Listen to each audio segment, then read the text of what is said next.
If you're in the market for a new pet, dogs and cats, the obvious choice, but perhaps it's time to think maybe a little off the beaten path. February is Adopt a Rabbit Month. Bunnies can make great pets if you know what you're getting into. Joining us live this morning with more on that, Sarah Bhimani from the Bhimani, I'm sorry. Bhimani. That's okay. I'm sorry, we were talking about nautical terms and that just kind of Sarah Bhimani, No worries. nice to have you with us from the Humane Society. Rabbits are more complicated though than we might think. So talk about what are their specific care needs?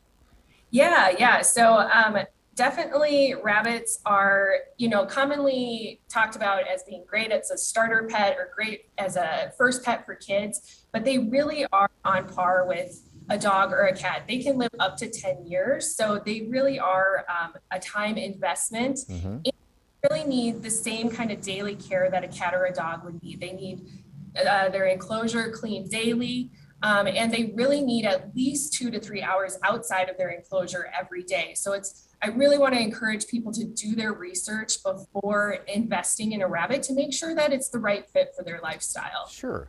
And we know at times a cat will meow, a dog will bark. Do rabbits do any of that? I mean, do they let you know they need something by sounds?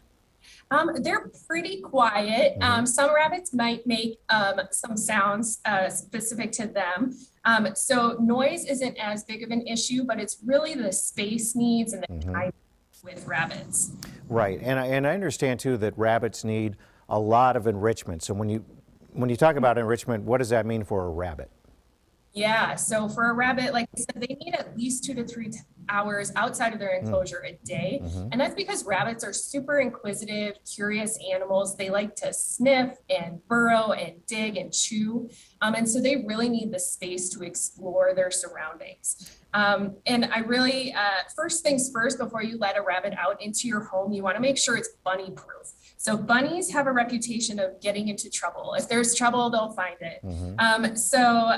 First thing is making sure all of your cords are in cord protectors, maybe block outlets with furniture so that they can't get to them. That's probably the most dangerous thing for a rabbit is chewing through cords. You'll also want to take some time to observe them as they're in your home.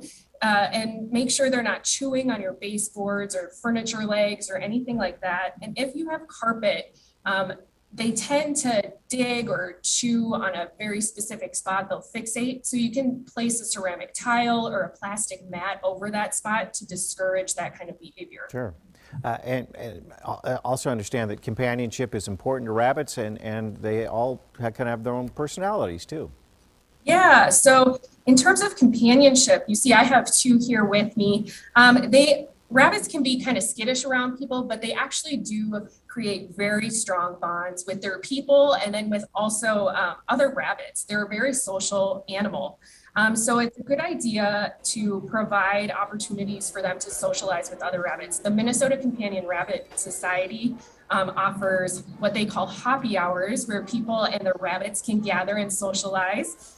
So that's a fun option. You could also do specific rabbit training classes like agility classes or therapy rabbit classes. That's another great way to socialize your rabbit.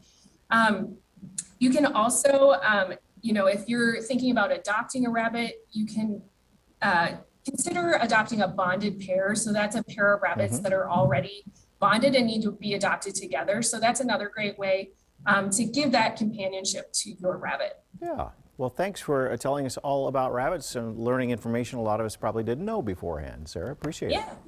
Yeah, thanks for having us. Our pleasure. If you'd like to adopt a rabbit or any other pet, you can check out the animalhumanesociety.org.